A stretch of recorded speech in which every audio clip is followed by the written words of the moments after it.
Otetaan briefingi sitten. Briefingi. Ja piirros. Piirros. Ja lähdetään Huuttarisatamasta ja mennään Vaskiluodon ympäri länsipuolitse ja sitten pohjoiseen.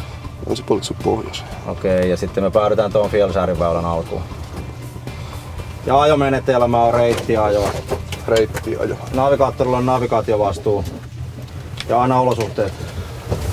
Tuuli kaakosta 6 metriä, veden korkeus +5. Alright, mennään tsekkiin sitten. Lukot. OK. Tutka on OK. Kulkuvalot. Päällä. Ponttonit, venttiilit. OK. Laukut. OK. Soihtu. OK. Viestipuoli on OK. Navigointielektroniikka päällä. Sammutin. OK. Lippu. OK. Asema lukittu. OK. Maasähkö irti. OK. Lähtöilmoitukset tehty ja briefaus. Alright. Ja lähdetään sitten.